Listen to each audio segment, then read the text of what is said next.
할렐루야. 하나님은 저와 여러분 사랑하십니다. 우리 하나님 좋으신 하나님이십니다. 우리 주의 이름으로 서로 축복합시다. 주의 이름으로 사랑합니다. 주의 이름으로 축복합니다.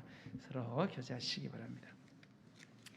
누가복음 15장 제가 지난주에 설교를 못했고요. 그 전주에 누가복음 15장에는 세 가지의 비유가 기록되어 있다. 첫 번째는 잃어버린 한 마리의 양을 찾아내기까지 찾아가는 목자의 이야기. 두 번째는 오늘 읽은 본문이죠. 10드라크마 가운데 한 드라크마를 찾아내기까지 찾는 한 여인의 이야기. 세 번째는 우리가 너무나 잘 알고 있는 탕자의 비유라 그러죠. 잃어버린 아들을 돌아올 때까지 애타게 기다리는 그러한 그 아버지의 이야기.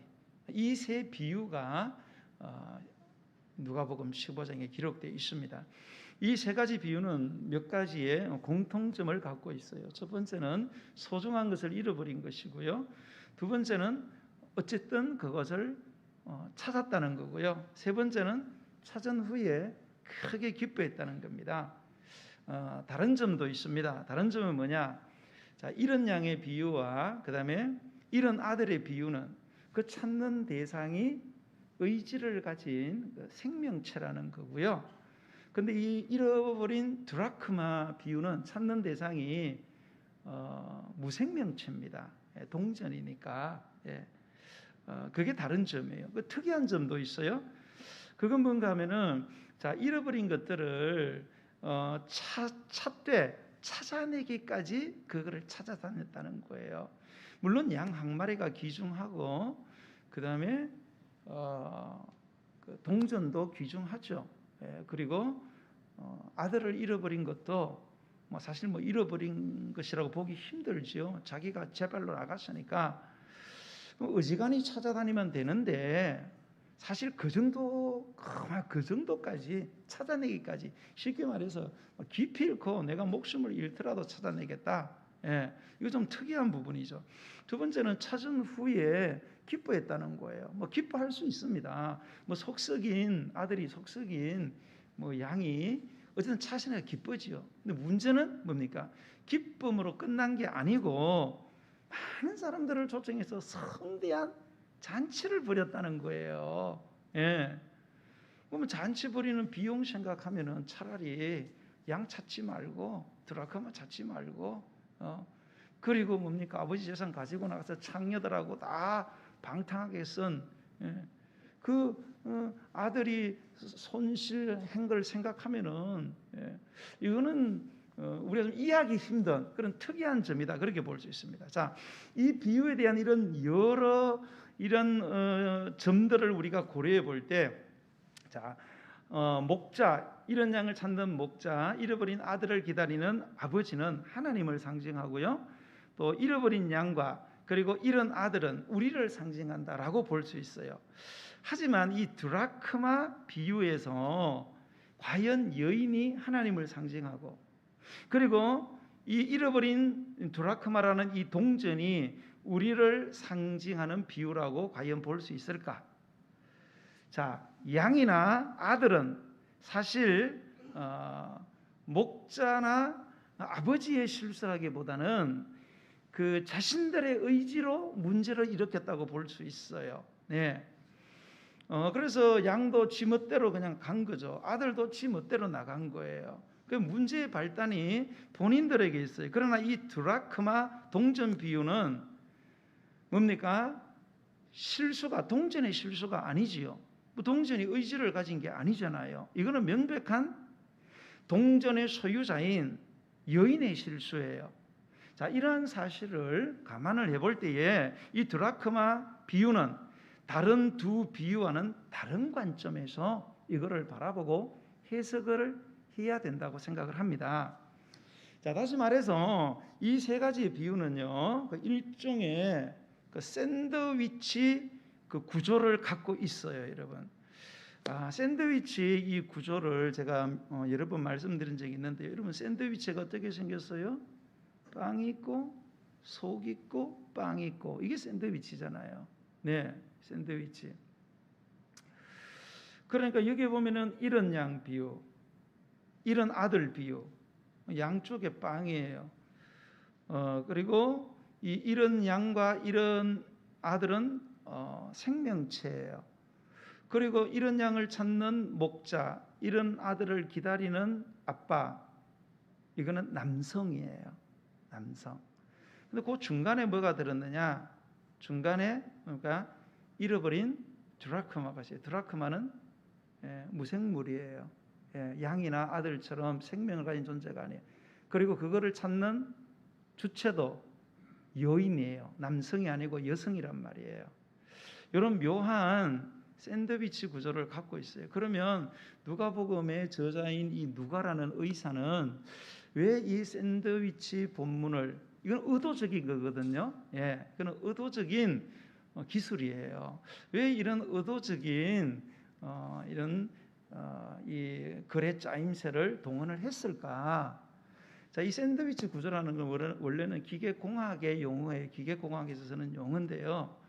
이 샌드위치 구조가 이제 무슨 말인가 하면은 그 얇은 금속판, 두 개의 얇은 금속판이 있다고 하면은 그 금속판 중간에다가 단단한 목재들을 넣어서 금속판을 거기다 갖다 붙이는 거예요. 그러면 뭡니까? 금속판 자체는 얇아가지고 힘을 못 쓰지만 나무에다가 그거를 양쪽에다가 붙이면은 굉장히 강도가 세진다는 거죠. 그렇잖아요, 그죠? 우리가 철이 뭐 이렇게 양철 같은 것들이 강해도 얇으면은 헬랑헬랑 해가지고 힘을 못 쓰잖아요. 막대기 노릇을 못 해요. 그러나 나무 같은 데다가 그거를 돌돌돌 말른다든지 양쪽에 접착을 하면은 그게 강력한 금속 막대기가 되는 거죠. 그래서 굉장한 힘을 발휘를 할 수 있습니다. 그게 샌드위치 구조 갖고 오는 그 영향의 효과예요. 그래서 우리가 이제 많이 사용된 예가 뭔가 하면은 우리 헬리콥터의 그 프로펠러 있잖아요. 헬리콥터가 굉장한 무게잖아요. 그런데 이놈이 떠오른단 말이에요. 왜요?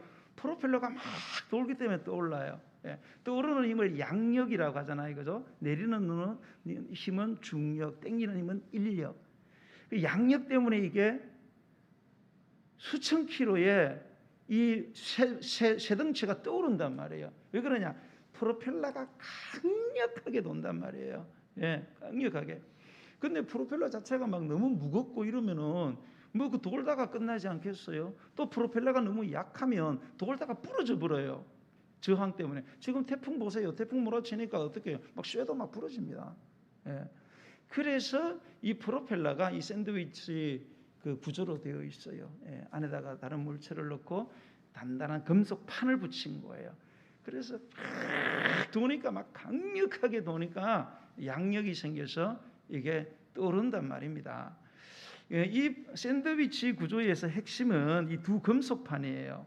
하지만 금속판 자체로는 그 효능을 발휘하기가 힘들어요. 그래서 그 사이에 금속에 비해서 강도는 훨씬 떨어지지만 그 사이에 단단한 목재를 끼워 넣음으로써 양면의 두 금속판은 엄청난 강도를 현저하게 드러내게 되는 거죠. 그러므로 핵심은 두 금속판이지만 어떤 면에서는 이 두 금속판을 진정 금속판 되게 하는 것은 그 금속판 두 사이에 끼워져 있는 목재라는 점을 간과해서는 안 된다는 거예요. 그러니까 이 중간에 끼어 있는 이 목재가 굉장히 중요한 역할을 한다는 거예요. 그 자체로는 별게 아니에요. 예를 들면 이런 거예요. 자, 이제 남편 없이 혼자 살아가는 엄마가 있어요. 두 아들이 있어요. 아들이 막 건장하고 키도 크고 막 싸움도 좀 해요. 그런데 어느 날 밤에 가다가 길목에서 한 30명 되는 깡패 패거리들을 만났어요. 자, 2대 30이에요. 싸움 꽤 잘하고 키도 커요. 이기겠어요? 지겠어요? 영화에서는 이깁니다. 실제는 절대 못 이겨요. 우리나라에 시라소니, 김두한이 20대를 이겼다 그러는데 그거 다 그 민족주의에서 나온 거예요.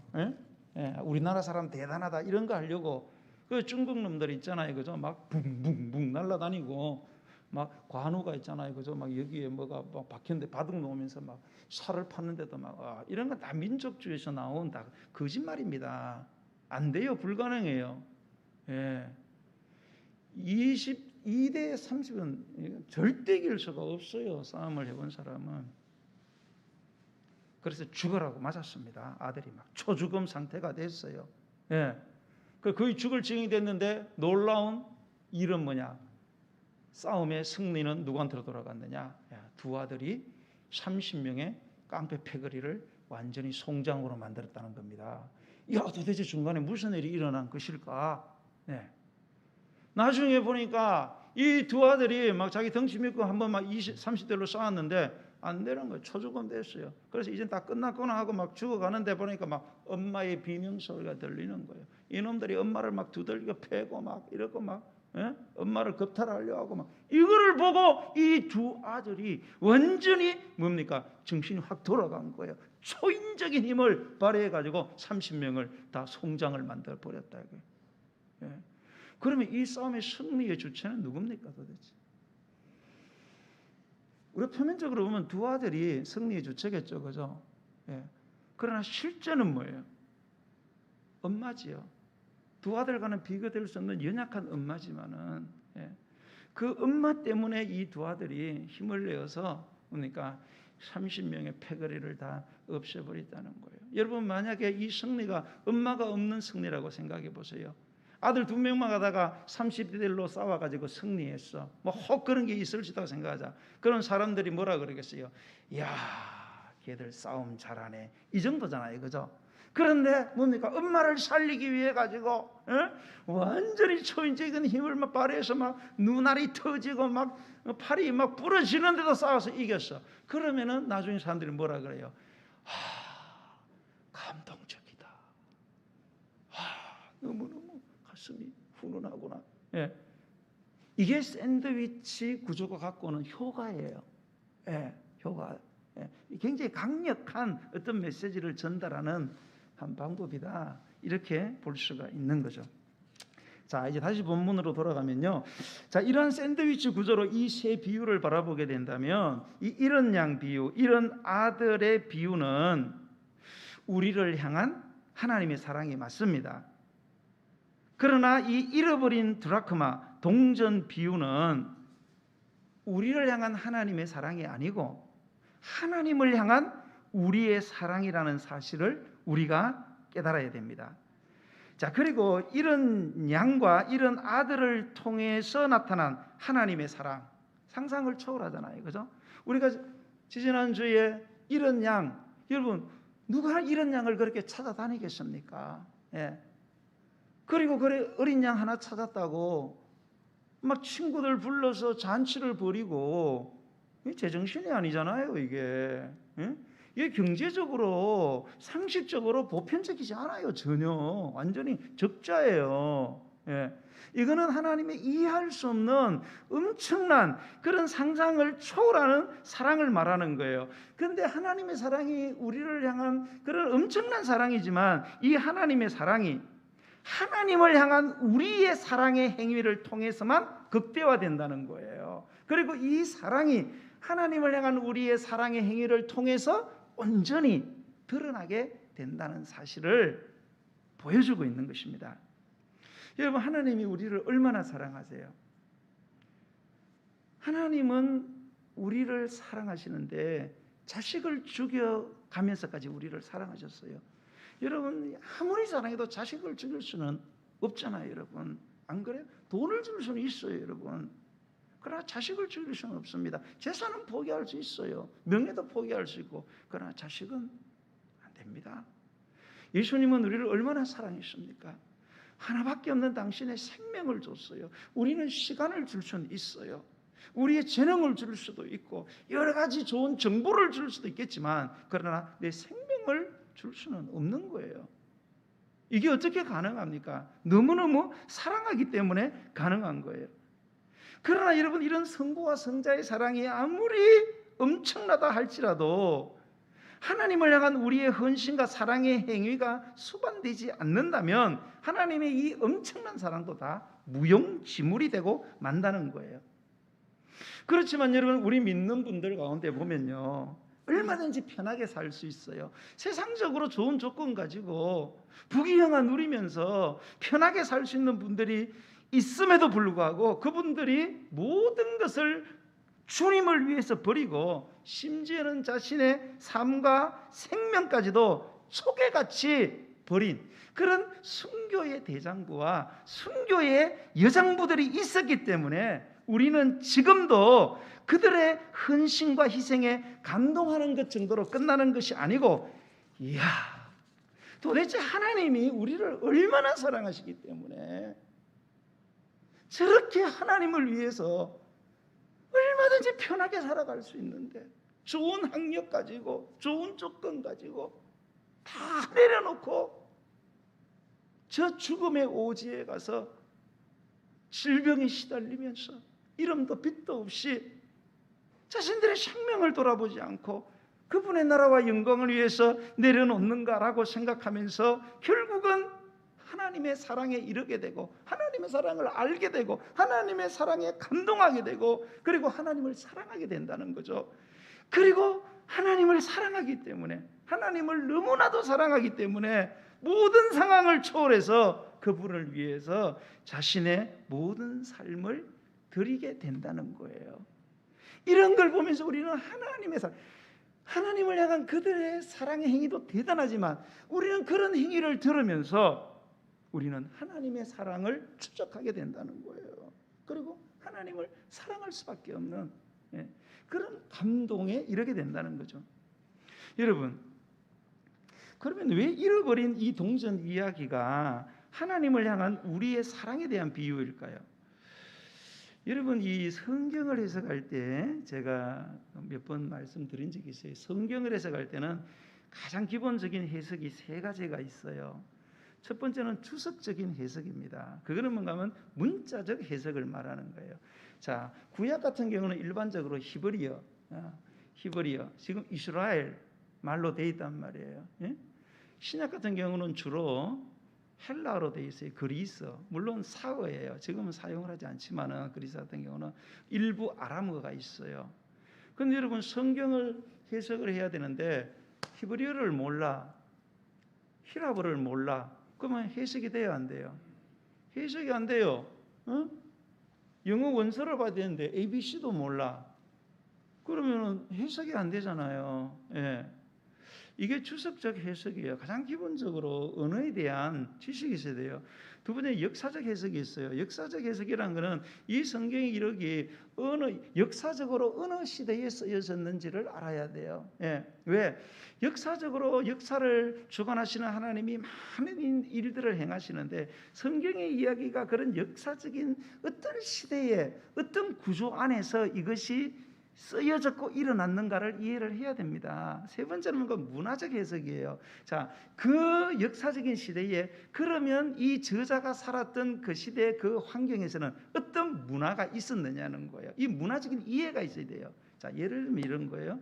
구약에 보면은 여러 가지 이야기들 가운데 우리가 지금 받아들이기 굉장히 힘든 문화가 있어요. 그게 뭔가 하면 형사치수제예요. 형사치수. 형이 죽으면 형수를 취해서 결혼을 해야 돼요. 물론 조건은 아기가 없는 경우예요. 아들이 7 있어요. 그런데 큰형이 장가를 갔어요. 그런데 애가 없이 죽었어요. 그러면 형수가 과부가 됐잖아요. 그러면 둘째가 들어가야 돼요. 그 둘째도 아기를 못 넣고 또 죽었어. 그럼 셋째가, 넷째가 이렇게. 여러분, 이게 무슨 개판 집안입니까 이게? 예? 이거 무슨 성윤리가, 이거 막대 먹어도 보통 막대 먹은 게 아니잖아요. 그래서 사람들은 성경을 보고 그래요. 아이고, 이거 성경 완전히 지저분한 책이다. 이렇게 이야기하는 사람들이 있어요. 아주 무식한 사람들이죠. 예. 그것은 그 당시에 문화적인 어떤 그런 상황을 이해를 못해서 그래요. 하나님께서는 매 시대마다 인간들에게 어떤 상황들을 허용하는 경우가 있어요. 예. 허락하는 것은 좀 뉘앙스가 기뻐서 이렇게 하라는 거고, 허용이라는 거는 뜯어 말려도 안 되기 때문에 그냥 마지못해 이렇게 하라는 식으로 이런 것들이 있어요. 성경에 보면은 많은 어떤 문화적인 이야기들이 나오는데 그런 것들이 허용적인 것들이 많아요. 인간이 죄인이기 때문에 안 되는 부분들이 있어요. 그래서 하나님이 그 시대에 맞게 어떤 문화적인 것들을 허용해서 그것을 통해서 당신이 일을 행하시는 거예요. 그렇게 그 제도도 일종의 그런 거예요. 근데 그런 거를 모르고 성경을 이렇게 읽으면서 아이고 성경은 완전히 개판이구나 이러면 이상한 해석이 나오는 거예요. 그래서 우리가 이런 최소한 3가지의 관점에서 성경을 해석을 해야 성경의 원저자인 하나님이 우리에게 말씀하시고자 하는 메시지를 정확하게 해석을 할 수 있는 거예요. 듣게 되는 거죠. 그런데 그걸 모르고 무조건 막 무슨 영감 받았다 이래가지고 막 해석을 해석해요. 그 영감 받은 게 뭐예요? 자기 멋대로 하는 거예요. 우리 문화에서 우리의 정보를 가지고 우리 경험을 가지고 보는 거예요. 그래서 2단 나오고 3단 거쳐서 사이비가 나오는 거예요. 그래서 베드로는 베드로후서 1장 2절에서 분명히 말했어요. 성경의 모든 예언은 사사로이 풀으면 안 된다 그래. 사사로이가 뭐래요? 지 멋대로 한다 이거야. 이런 어떤 기본적인 원칙을 지키지 않고 자기 멋대로 해석을 한다는 것입니다. 자, 여러분은 다 그렇게 성경을 지금 보고 있어요. 예. 여러분들은 성경을 볼 때 주석적 배경 해석, 역사적 해석, 문화적 해석 이게 뭐 생각하고 읽으세요? 배우고 읽으세요? 아니잖아요. 다 여러분이 살아온 여러분의 가치관, 여러분의 문화관, 여러분의 지식관으로 다 보는 거예요. 그러니까 엉망진창인 거예요. 엉망진창. 그래서 아무리 목사가 설교해도 말을 안 듣는 거예요. 왜? 내 생각엔 아니다 이거지. 내 생각 아니다 이거. 아니 이게 뭐가 아니요? 그러니까 여러분도 성경을 배우셔야 돼요. 그런데 막 가르쳐 달라고 나한테 매달리는 사람은 없어요. 뭐 돈 달라는 것도 아닌데 아무도 안 매달리더라고. 내가 하도 이름 없는 목사라서 그런가? 애들 보고 공부하라 그러지 말고 여러분 공부하세요. 나는 이랬으면 좋겠어. 목사님 성경 해달라고. 나 바쁩니다. 목사님 해달라고. 바쁘다고. 목사님 양복 한번 사주다 해달라고. 바쁩니다. 그 정도 돼야 신앙이 잘. 백날 믿어도 안 돼요. 여러분, 자, 이 드라크마는 은으로 된 동전이에요. 이거 로마의 화폐입니다. 로마의 화폐. 여러분 그 성경에 데나리온이라고 들어봤어요? 데나리온은 이놈도 동전인데 요거는 헬라 화폐예요. 그리스 화폐. 근데 가치는 거의 비슷해요. 드라크마하고 데나리온은 하나는 로마 화폐, 하나는 그리스 화폐인데 가치는 비슷해요. 얼마예요? 1당이 1당. 인부의 1당. 우리로 말하면 한 10만 원, 15만 원 이렇게 그 정도 되는 그런 가치를 가지고 있습니다. 자, 값어치로 따진다면 사실 잃어버린 한 개의 드라크마는 물론 10만 원 걸 수도 있겠죠. 그러나 사실은 모든 상황을 생각해 봤을 때 별로 큰 가치가 아니에요. 그런데 그렇게 대단한 가치를 갖고 있는 이 한 드라크마, 아직 9 드라크마가 남아 있잖아요. 그러면은 그 잃어버린 한 드라크마를 찾는 이 여인의 태도가 정상적이지 않다는 거예요. 굉장히 뭡니까? 예사롭지 않다는 거예요. 자, 그러면 어떻게 하느냐? 자, 8절에서 9절을 한번 보겠어요. 8절로 9절. 시작.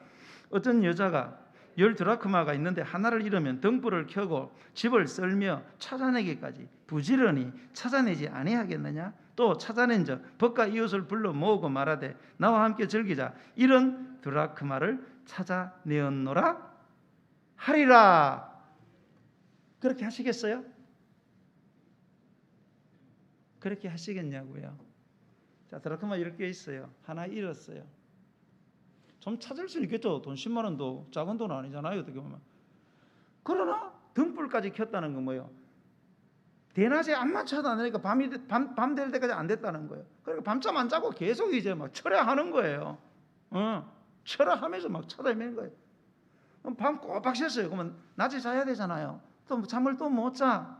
뭐예요? 온 집안을 쓸어가면서 막 또 그걸 찾고 있는 거예요. 또 언제까지? 찾아낼 때까지.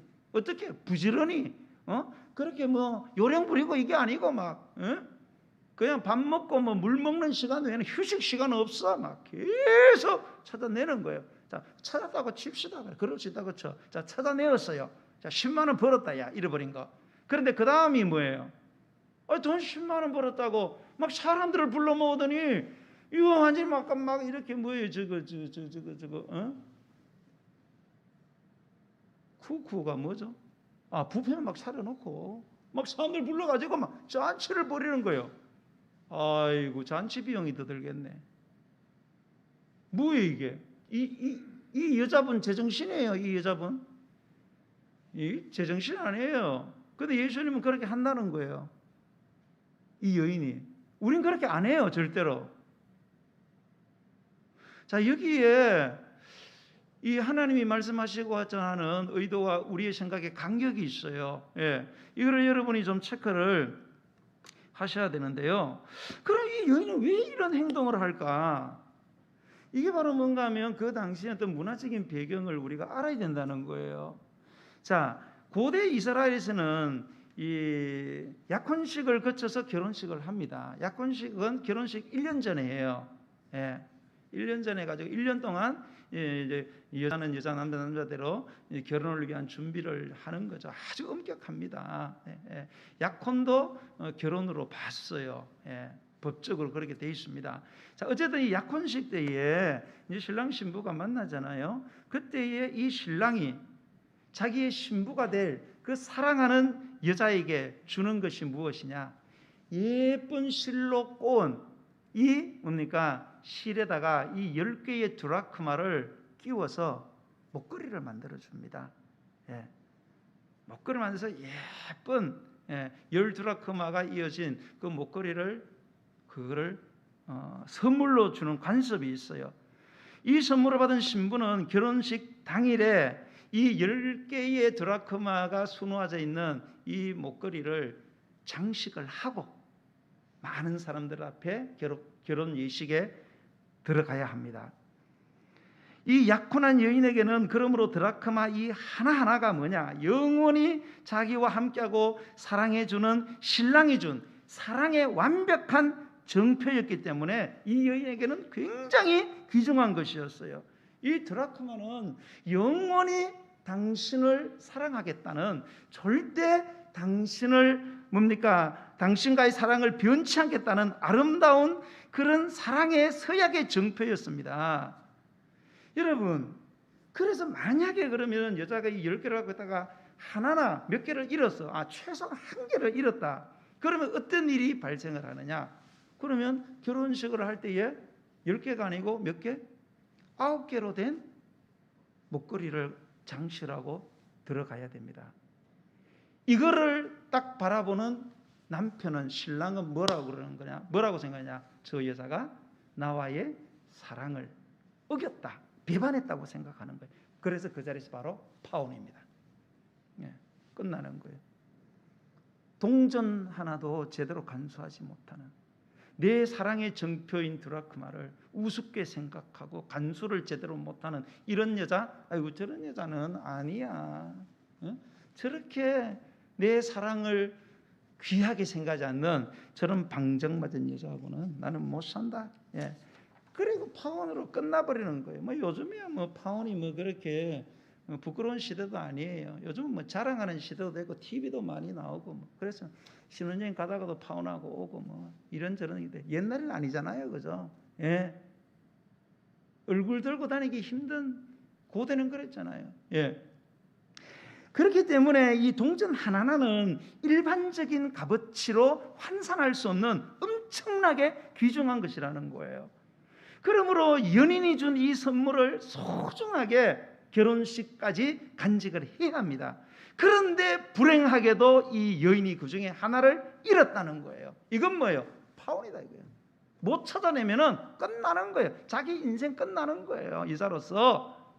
그러니 이 여인의 마음이 얼마나 안타깝겠느냐는 거예요. 이런 그 한 드라크마를 찾고자 하는 열망이 꿈속에서라도 이 여인에게 있었지 않았겠어요, 여러분? 자, 우리가 8절 9절을 읽을 때 이러한 배경적 맥락에서 읽게 되면은 당연하구나. 이게 뭡니까? 오는 거죠. 이해가요, 안 가요? 이해가죠. 이렇게 여러분 하겠어요, 안 하겠어요? 이때 살았다면 다 그렇게 하실 거예요. 그렇게 하는 게 당연한 거예요. 그게 제정신 아닌 게 아니고 그게 제정신이에요. 이분은 제정신이에요, 이분은. 근데 여러분, 나 이렇게 못해. 여러분이 전부 다 정신이 돈 거예요. 우린 다 제정신으로 신앙생활한 줄 알아요. 그런데 제정신으로 신앙생활을 안 해요. 그리고 신앙생활 잘하는 사람 보고 저 사람 제정신 아니구나 이렇게 이야기를 해요. 주객이 전도됐어요. 왜냐? 자, 여러분, 하나가 물질적으로 숫자적으로 볼 때는요 아무것도 아니고 무시할 수 있을 때가 있어요. 그러나 때로는 그 하나가 천금보다도 귀중할 때가 많이 있다는 사실을 아시죠, 여러분? 아들이 10명이 있어요, 여러분. 자, 그 중에 한 아들은 숫자적으로 볼 때는 별 큰 의미가 없어요. 왜? 10 중에 하나일 뿐이니까. 그렇지만 실제 그렇습니까? 아니잖아요. 그 중에 하나라도 다 절대적으로 귀중한 거예요. 왜? 자식이기 때문에. 10달 배 아파서 낳았어요. 예? 몇선 몇 마리의 똥, 오줌, 피를 흘려가면서 받아내면서 먹을 거 안 먹고 입을 거 안 먹고 잘 거 못 자면서 그렇게 길러낸 사랑하는 자식이기 때문에 하나하나가 전부 다 귀한 거예요. 그 하나에게 무슨 문제가 생기면 9 아들이, 멀쩡한 아들이 있더라도 부모는 잠을 못 자는 거예요. 밥을 못 먹는 거예요. 그게 부모의 심정인 거잖아요. 사랑하는 여러분, 예수님이 우리 신랑이시잖아요. 성경은 그렇게 말하고 있어요. 우리는 예수님의 신부라 그랬어요. 여러분, 신랑된 예수님께서 신부된 저와 여러분을 사랑하셔서 우리에게 주신 10개의 드라크마는 뭡니까, 여러분? 아니, 그거 말고 10개 말고 준 10개 가운데 여러분이 잃어버린, 정말로 우리를 너무나 사랑하셔서 주신 그 많은 것들 가운데 잃어버린 그 한 드라크마가 저와 여러분에게 뭐냐는 거예요, 여러분. 여러분, 혹시 하나님께서 주신 그 받은 사랑을 여러분이 잃어버리신 것은 아닙니까? 뭐뭐이기 때문에 사랑한다는 그러한 계산적이고 약삭 빠르고 얕고 달아 빠진 그런 세상적인 잃어버린 사랑 말고요, 정말로 그럼에도 불구하고 조건 없이 사랑해 준 그 하나님의 사랑, 그 하나님의 사랑이 저와 여러분의 가슴에 있냐는 거예요. 그거를 찾으려고 하는, 그거를 회복하고자 하는 열심이 이 여인의 열심처럼 있냐는 거예요. 이렇게 목사가 양복은 그럴듯하게 입고 여러분들은 얼굴에다가 이거를 바르고, 그런데 우리 안에는 뭐가 있냐 이거예요 도대체. 말은 그럴듯하게 하죠. 사랑해, 사랑해.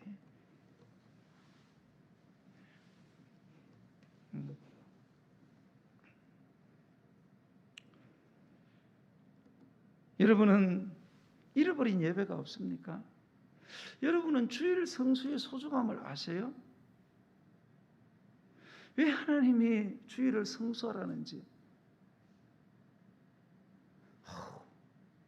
목사님, 어떻게 1년 52주를 어떻게 다 지키냐고. 왜 못 지켜? 왜 못 지켜요? 여러분, 하나님이 여러분 다리 한 2개 다 뿌려갖고 저 어디야 병원에 집어넣으면은 여러분 아무 데도 못 가요. 어딜 갈 거예요? 캠핑을 갈 거예요? 해외를 갈 거예요? 휴가를 갈 거예요? 학교를 어디를 갈 거예요? 병원에 가만히 있어야지. 멀쩡하게 여러분 2발로 걷고 다니는 게 여러분 당연한 게 아니에요, 여러분. 근데 왜 예배가 우리에겐 그렇게 힘듭니까? 왜 우리는 주일 성수가 그렇게 거추장스럽냐는 거예요. 왜요 도대체?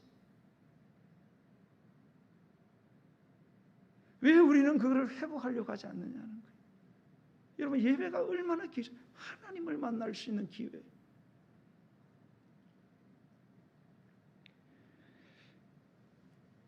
여러분의 기도는 어떻습니까? 여러분 정말로 기도하면 된다는 믿음, 기도하는 대로 된다는 믿음이 정말로 있으세요? 왜 아멘을 안 해요? 여러분 기도하면 됩니까? 기도하는 대로 됩니까? 기도를 하고 계세요? 기도의 자리에 나오고 계세요? 기도의 자리에 나오지 못하는 내 자신을 보면서 이 여인의 열정으로 회복하고자 하는 내 삶의 모습이 있냐 이거예요. 교회를 다니면 뭐하냐 이거예요. 잃어버린 게 얼마나 소중한지도 모르고 휘딴 데서 휘딴 짓이나 하고.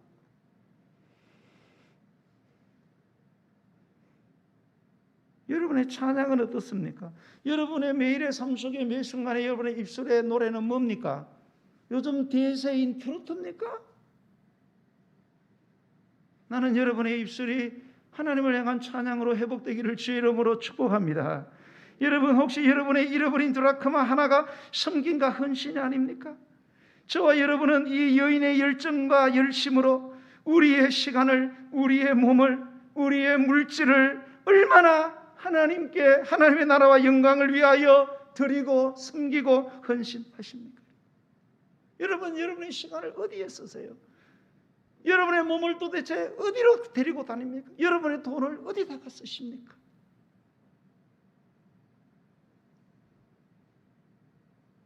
여러분, 시간의 창조자도 하나님이세요, 여러분. 여러분의 몸의 건강은 여러분 하나님이 책임지시는 거예요, 여러분.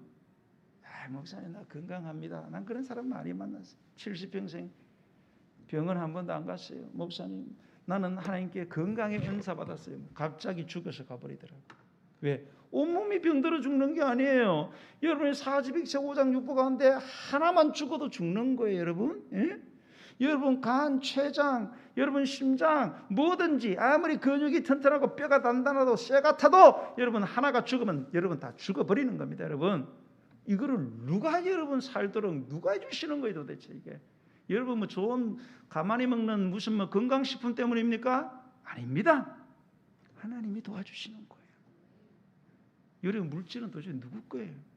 물질 어디다 쓰십니까? 물질 설교하면 막 목사 오늘도 물질 설교하는구나 막 시험에 든다. 여러분 제가 물질 설교하는 게 아니에요. 물질에 대한 저와 여러분의 욕심을 조심하라고 제가 설교를 하는 거예요, 여러분. 가룟 유다 보세요. 마리아 얼마나 멋있습니까? 마리아가 와갖고 막 향유를 들어보니까 저거 한 5천만 원짜리 되는 거를 팔아가지고 가난한 자들에게 주지. 그 사람의 관심이 어디에 있는 거예요? 가난한 사람에게 있는 거예요? 아니에요, 여러분. 돈에 대한 욕심에 있는 거예요. 여러분 절대 제가 헌금 설교도 그런 생각하지 마세요. 헌금 설교를 내가 왜 못 받아들이냐? 돈을 사랑하기 때문에 못 받아들이는 거예요. 여러분은 돈을 어떻게 사용하고 지금까지 살아오셨어요?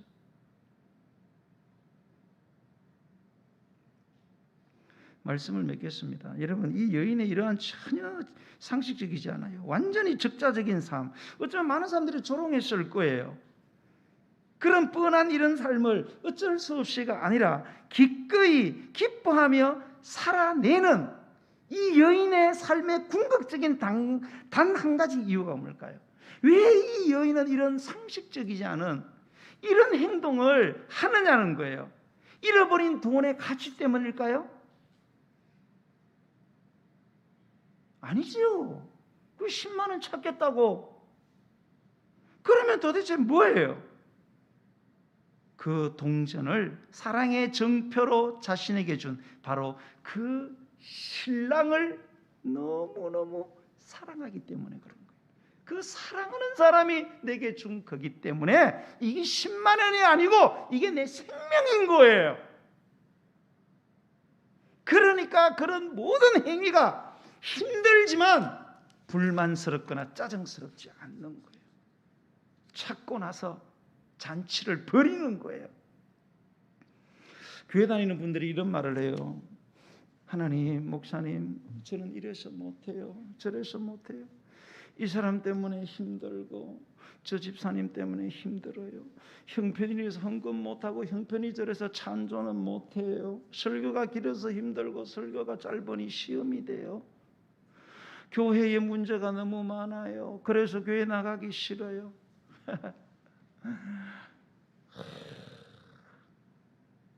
백언의 불만들, 무수한 이 백언의 불만에 대한 일답이 뭘까요?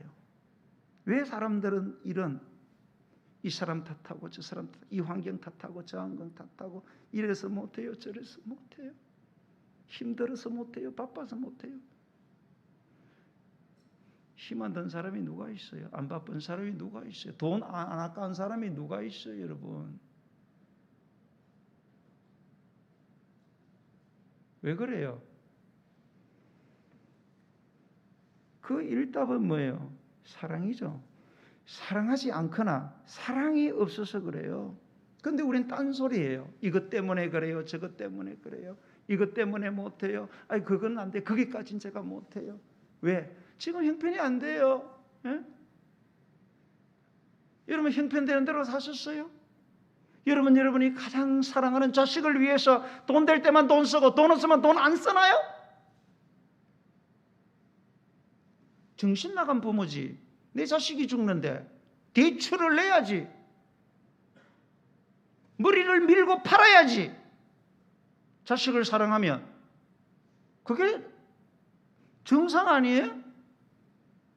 그런데 우리는 그렇게 살아가는 신앙인들을 보고 저 사람은 너무 과하게 믿네. 과하게 믿어? 본인이 정신 나간 거지.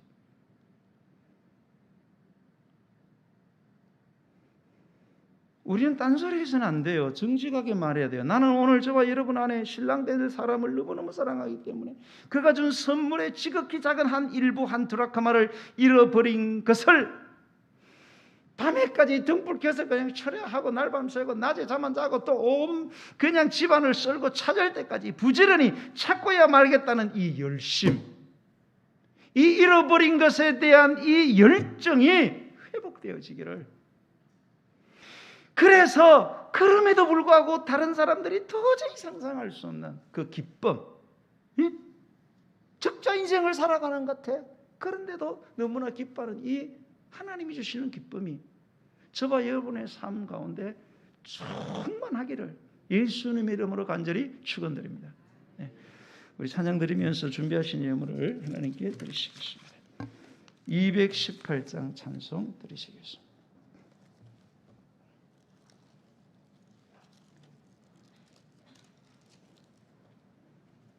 내 마음과 정성을 다하여서 주 너희 하나님을 사랑하라. 218장.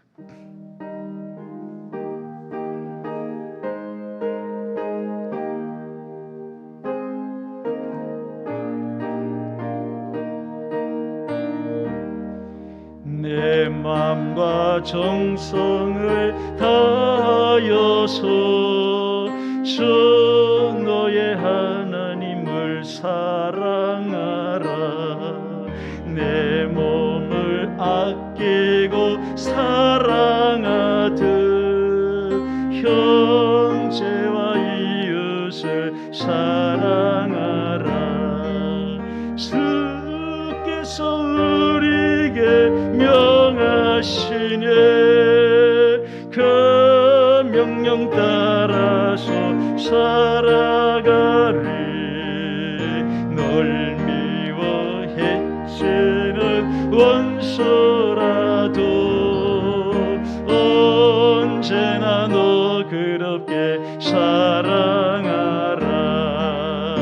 널 핍박하는 자 위에서도 신실한 마음으로 복을 빌라.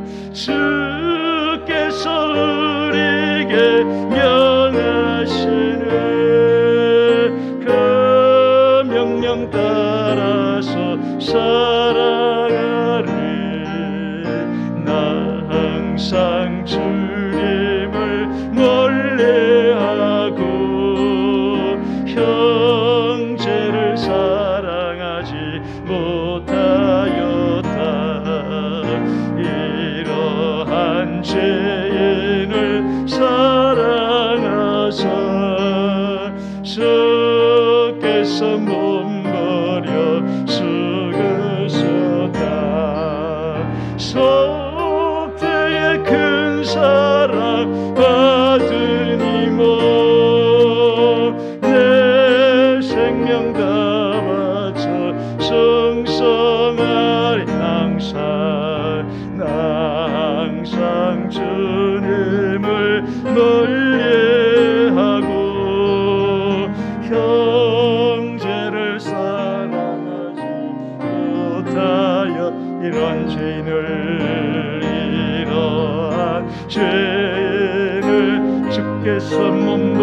죽으셨다. 주께서 몸 버려 죽으셨다. 속죄의 큰 사랑 받으니 내 생명 다 바쳐 충성하리. 할렐루야. 여러분, 하나님은 저와 여러분을 사랑하세요. 우리의 상상을 초월하게 우리를 사랑하십니다. 그러면 하나님이 우리를 사랑해서 주신 것들, 우리는 소중하게 생각하지 못하고 내팽개쳐버린 것이 뭡니까? 우리에게 말씀을 주시고 기도할 수 있는 자격, 하나님의 아들의 자격, 예배할 수 있는 자격, 헌신할 수 있는 자격, 물질을 드릴 수 있는 자격. 여러분, 물질을 줘도 안 받으면 여러분 어떻게 하시겠어요? 여러분이 어떤 사람에게 물질을 주고 싶은데 그 사람이 싫대, 당신 돈은 싫대, 그러면 어떻게 하실 거예요? 여러분, 부끄럽지 않겠어요? 여러분? 그러나 주님은 우리를 늘 받아주시고 우리를 안아주시는 것.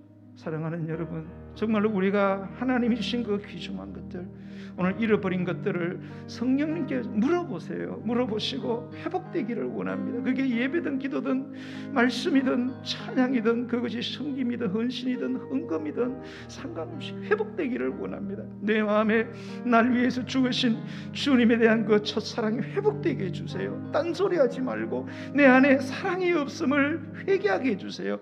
그래서 참으로 주님이 원하는 뜻대로 살아 아무도 상상할 수 없는 내 삶의 기쁨이 잔치가 벌어지는 그러한 신앙인이 되게 달라고 우리 주의 이름 부르고 기도하겠습니다. 주여.